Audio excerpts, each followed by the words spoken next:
matters of concern, and I'm really fond of that paper of that chapter from that also, because of the way he kind of brings back to the concrete materiality of being human, all of the engineering and the intellectualization that we can do.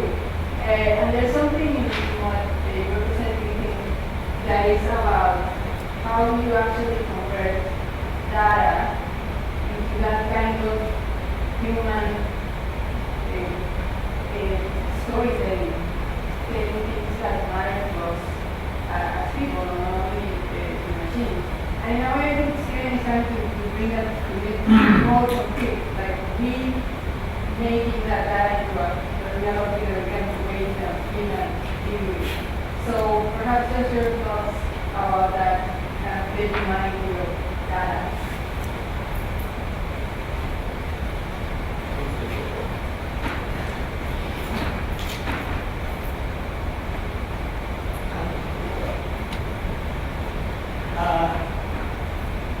Yeah, I mean, I suppose it's, to me, this is, I suppose, exactly the question that sort of is made by me and this sort of stuff, because,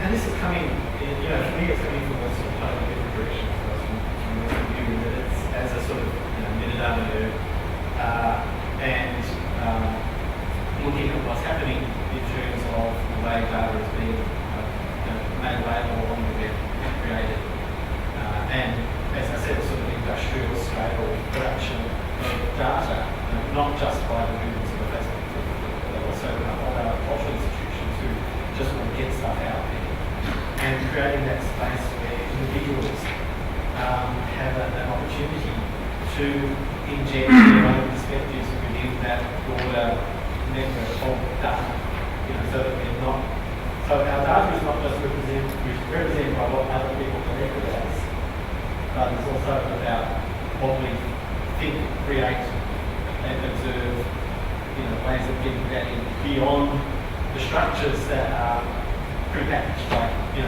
something beyond pressing a white button, for example. That's an expression of what you think about something, but it's constrained by, search. And there are all sorts of ways you might want to comment on things or interact with things or relate to things which, you can't do given the tools that you're for those sorts of services. So for me, it is about trying to find those possibilities for creating data in a way which represents your feelings, interactions with the world from a sort of conscious or deliberate point of view, rather than just as a sort of victim of social media services. Can I just carry on from there? I see what you're doing, Tim, is kind of making, all that data is out there, but how do we integrate that into our own thinking? How do we engage with it? It's all very inhuman, the big data especially. There's lots of data being collected, which is meaningless unless a human being engages with it. So how do you put it in a form that can be interrogated by a person, and as opposed to being presented with an interpretation of data set, you're opening up the data set to people to perceive, so you're making it perceptible or forming ways that people can create their own stories from that data. And I'm really kind of coming out of it from the idea of conceptualization of data rather than the re-representation of knowledge. So creating your own knowledge from observations that you make. That's a very scientific paradigm, really. It's very rare, where in this case the world is consisting of data rather than natural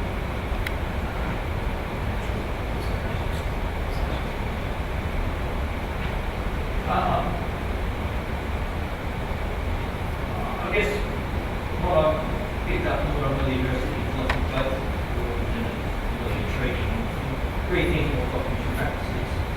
So there's this idea of, for example, auto documentary, which is the sorts of media trials that we produce for everyday media practice, and it is a form of non-fiction. Sorry. No. The Society of Order documentary, which is sort of the non-fiction practice that is a consequence of our everyday digital media trails. And what's interesting there in relation to documentary is that the living of the everyday comes first and the media trail is secondary. So I'm not first a photographer who uses Instagram. I'm first a social person who wants to integrate something with others, so I use Instagram. Photography becomes a legacy media act. So we're producing these data trails that are really interesting. I'm fascinated by something like what Tim showed, which is ways to think about how could I aggregate those in a meaningful way to actually not turn into big data, but turn into personal non-fiction practice. And I think Stephen's one is fascinating because he's actually doing the same thing, but he's using his blood pressure readings to produce a physical object and manifest that in a material form. To again rethink quite dramatically what documentary is. In all of those, one of the things that I think is really interesting, at least for me, is this move. I don't know, I'm not a demographer, so I don't know what the words are, but and it's one reason I'm interested in the tour, I think. But there's a move away, I think, from the demographic point of view, which seems to me a very 20th century industrial way to approach populations. So we make statistical models that account for probabilities of, we know that men aged who have this income in this age group are more likely to X. But we also know that tells me very, very little about Adrian Miles. And the specificity of Latour is fantastic because he says, well, until you sit down and nut out what is an Adrian Miles, you don't actually have very much meaningful to say about Adrian Miles. And Latour's right. And so I think Tim's point is a really good one. So the way to actually think about big data is a shift away from this industrial demographic thing. Oh my God, you have 32,000 records that show X, as opposed to sort of narrowing down in a very specific way to think about, rather than this broad brush nonsense, get into the very specificity of very individual objects or things or relations. I don't know what to do with that, but I'm just intrigued that I'd like to see this general movement away from, there's this tension between the health app on my phone, which is now harvesting data, God knows what with it, versus this singing bowl, versus this way to do in-object relations through data. And I'm just reminded of Manuel Delander's quote, too, that I love of his, where he simply says there are no species, only individuals. And he means that quite literally. And for me, that's part of this move away from this idea of generalising categories that we keep putting things into as humans, versus let's actually stop and pay attention to the singularity of stuff. It just seems to me we're now at a stage where we can start doing that if we change how we think. And I'll end there because I want to finish that sentence. But I think both these are intriguing for the specificity that they offer. Thanks a lot for the presentation. They were all very interesting. I would like to make a reflection to present a different perspective. All three of you have presented something from the data and presenting them in a particular way, in a different way. The subject of my thesis is about hyperlinks in e-books, and it is a different perspective, and this is what I would like to propose for the discussion. Instead of looking at the data, a lot of data, and extract from that a story, and how I discuss how to present the data, I started from the story. I had the story I wanted to say, and then I looked for ways of bringing the data into the story and make it accessible to the readers. It boils down to about the same thing.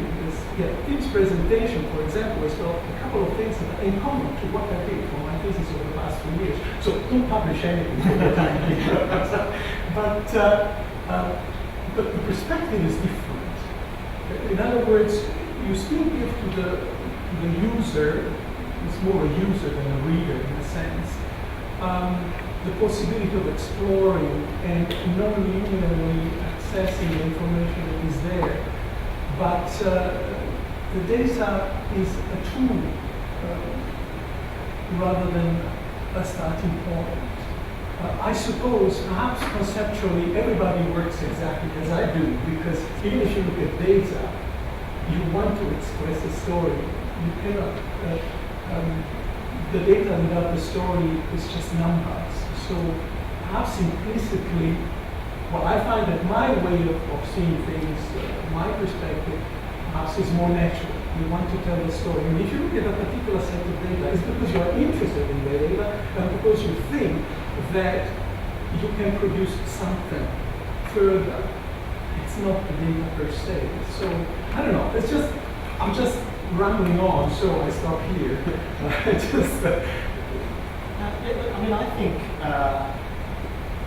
I suppose my point of view, as I've tried to present it in terms of the practice of a historian, and I do think that, integral to that practice is the modelling and creation of data. I mean, we don't talk about it in those terms. Historians tend not to like to talk about it in those terms, but I mean, you are. And I think that extends beyond just a sort of particular academic discipline.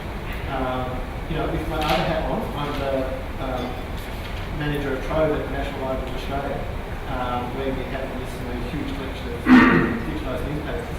And it fascinates me to see the way that people interact with that collection. And a lot of them, family historians, for example, and they will start off collecting names, dates, looking for people, relationships, that sort of stuff. It's again a data collection exercise. But then they start to see the connections and the possibilities, and so what I'm interested in, I suppose, is breaking down that idea that either you have the story and you reject the data, or you have the data and you generate something from it. But this is an integrated process. And it's through, and yet we don't have those needs for representing that integration, but the integrated process effectively online, which is really stupid because online can't be really good at that sort of stuff. But we're still sort of fixing these particular ways of representing narratives which are typically laid out.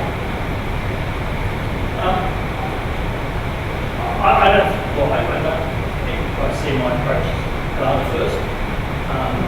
My background's in hypertext, and I did published work on poetics a couple of years ago. So a lot of the stuff I spoke about today actually came out of that work, where I see, I feel like, the role of the link is what you have to construction.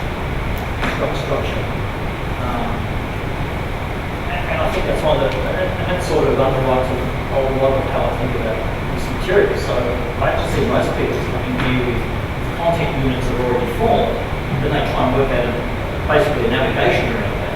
Whereas my practice is pretty much the reverse. My practice is, I often write in real hypertext systems, for example, storage space or database, and I just start writing and connecting. And the argument structure emerges through that practice. And I try and maintain, that's very similar to the same thing I saw in Tim's project, where you start building these connections. You don't know the shape of it. That's the beauty. The relations that form are the structure, and it's a meaningful structure.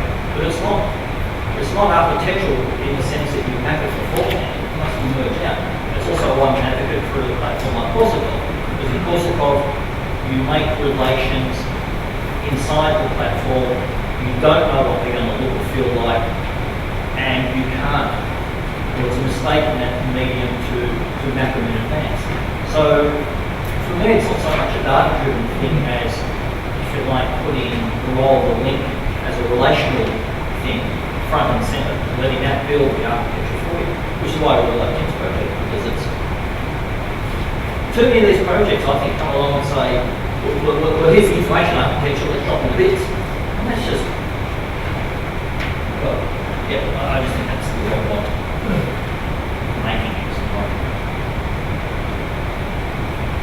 I'm thinking, well, because I was talking about objects rather than data sets, although it's only data sets and then objects, and so that idea of actually tangibility and turning things, making things physical, and the fact that human beings are, in the end, the aesthetics of the senses, how we understand the world around us, and really all our information just through text, the numbers, is, I I think the sensory systems are a different way of understanding, a non-linguistic way of understanding things. And so I'm really interested in, are there other ways rather than just text and image or understanding things?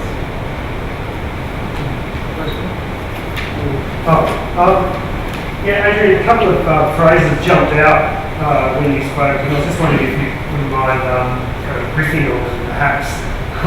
You mentioned something about multilinearity is describing it as more musical, which is an interest of mine, so maybe reflect on that a bit more. And also just a comment about the iPad as novel. I'll let Stephen talk about music, because I know nothing about music. But one of the things I'm struck by when I teach this sort of stuff and also work in this area is that because I'm located in a literary field of humanities, teleology and cause and effect rules.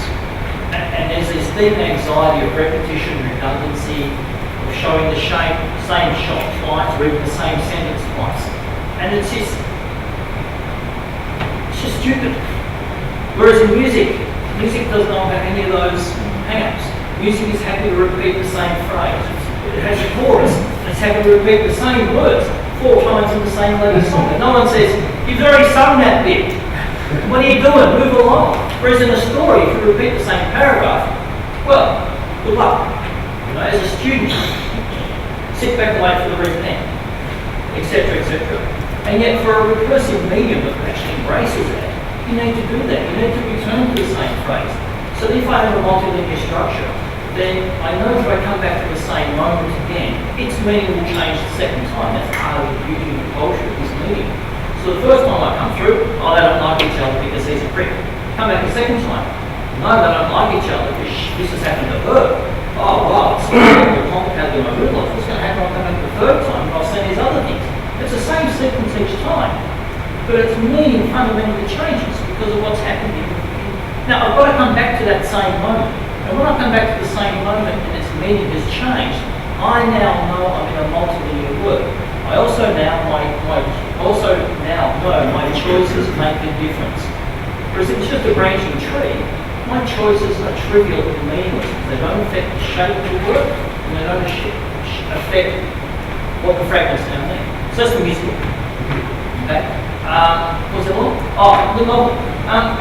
So it's the simple riff there is the novel is intimately related to the rise of personal reading and possibly silent reading, and then we know historically it is also the rise of the interior monologue in writing, the idea of an informal consciousness that actually narrates and those sorts of things. So the novel inaugurated a mode of storytelling about the interior. Cinema really struggles with the interior because you have to show action all the time, and an image can't negate, whereas a word can. So it's very hard to have a film image that says this is not a gun, where it's trivial to say that as a sentence. So cinema really struggles with that sort of sophistication. But once we move to a device like that, which is novelistic materially, it's an intimate private screen. It seems to me that the sorts of films we should be watching and making from a medium like that are, if you like, novelistic. They should be small, intimate, if you like, subjective in that novelistic sense, rather than I'm going to watch TV on this, or I'm going to watch an action film, or I'm going to watch this, etc. It seems to me there's a mode of address here that can actually pick up the novelistic or diaristic in a way that's really quite, I think, quite interesting. And that's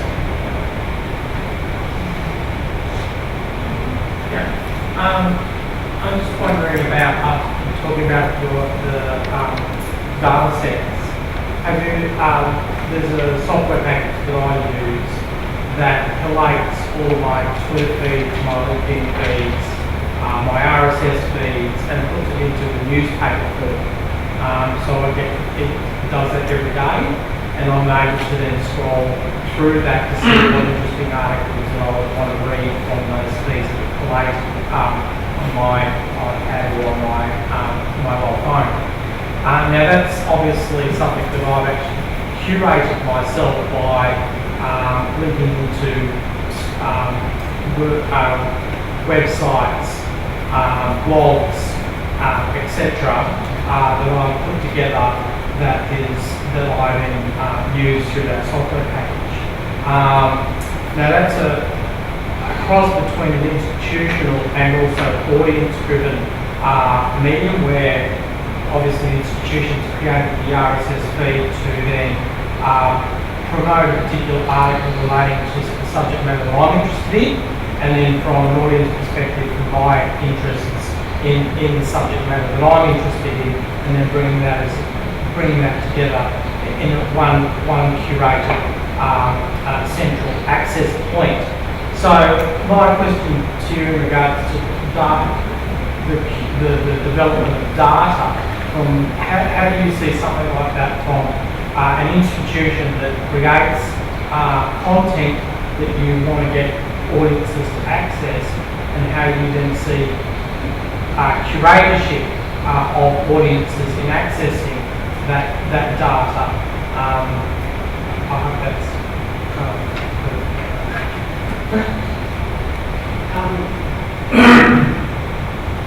yeah, I mean, I think I suppose what I'm talking about is similar but a more active approach to curation. Like it's particularly around cultural collections, it's taking what's available online and not just sort of bringing it to a news feed that actually starting to define relationships between them and between them and people and basic events and those sorts of things. But yeah, I mean, I think I'm really interested generally in the sorts of spaces we can create around cultural collections that enable people to create meanings. And that's obviously one way, but there are all sorts of simple ways that we can do that as well. My example I always use, I go back to Trove of things, is that we have really simple annotation mechanisms in Trove, including things called lists, which are just where people collect the stuff that they find, put them into the list so that make them public and share it with people and all that sort of stuff. Most of them relate to family history, most useful as family history. But I love to point out the fact that one of the most common words, if you look at code words, is the word dollars. Because there's one guy who's created over 140 lists about lawnmowers. And he's actually gone in and found all the advertisements related to different brands of lawnmowers and created a separate list for each of those lawnmowers. It may not be something that we're all interested in, but I love the fact that that particular passion, that obsession can be explored within that space, that cultural heritage space. So, I'm not, I suppose my name is not for something that I expect everybody to be using or doing or whatever. I think there are all sorts of ways that people can create meaning from cultural collections, from really simple mechanisms like tagging and stuff like that, through to systems which do aggregate in particular ways, through to the sort of conscious effort of curation and creating relationships. And I think the main thing is to actually sort of just to, I suppose there's different sort of degrees of agency or interaction, so there's those different types of tools which are interesting to explore and to have those sort of pathways that once people have found their obsession or their passion, they can actually pursue it and build and find new ways of exposing it. But isn't it there is a difficulty where the institutional form is being fragmented down. Chris Anderson talks about, the long tail, the institutions are being challenged globally about, in media organisations grappling with, business models about how they promote their journalistic and content.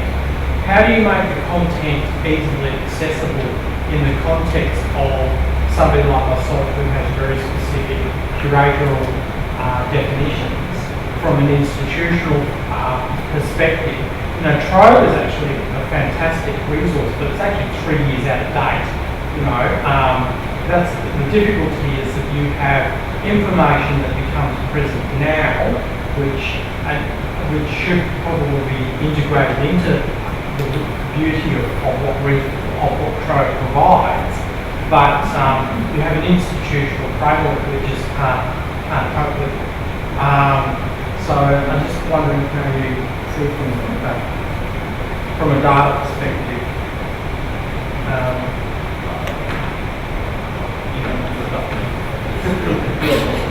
But I think there are two different things in there. So I think using the example of existing media institutions is probably a bad model. Because they just don't get the space on the big one. And that seems to be obvious.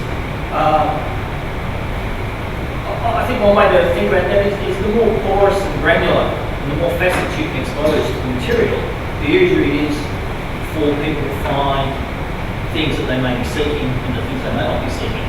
So, the mobile one's a great example. So there needs to be ways to access your material that allows for people to, and it's fascinating search basically, that allow people to search for the things that they think they want to find and then be able to curate that in meaningful ways. And a bit like the system that Tim showed, it's also then becomes imperative that then I can apply attributes to my collection within that form or that system, to then also that be discovered by others. And they should also be able to place attributes on it. So I might go along to the Momo collection over here, but for me that might become part of my family history. It's certainly got nothing to do with the model history of Victor Mowers, but it might have something to do with my father worked at the Victor factory. Okay, so then I start attaching other things to it. That makes that collection of stuff now discoverable by other people. And so the more facets that you can allow to be exposed, both internally through the engine that you use, but also by other people and other. It's about agency. Things as simple as, well, this is popular today, or this is what happened a year ago, or 10 years ago this was really popular. It's all the system level stuff that has nothing to do with exposed data.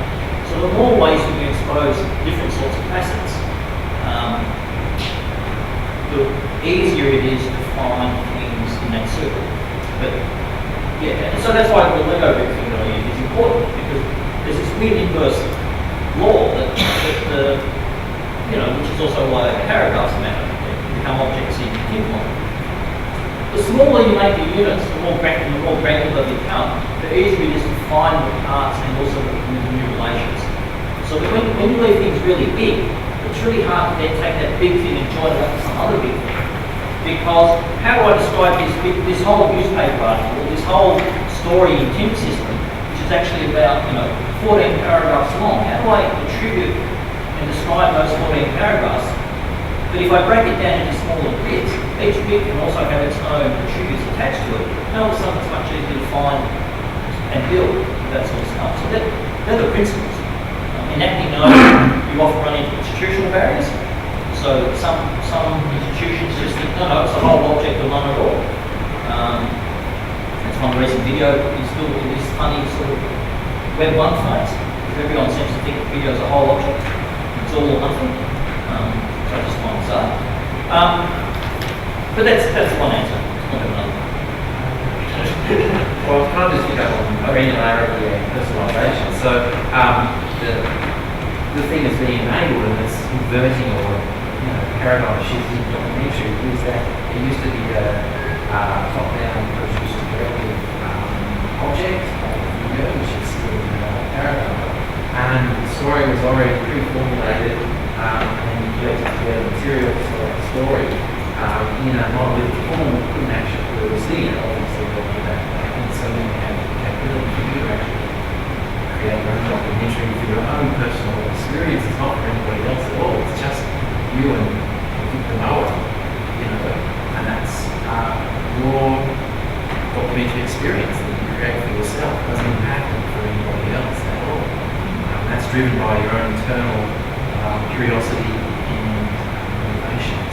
So, I guess that's why this new factual storytelling is emerging as an alternative to the old style documentary, top-down documentary. So now,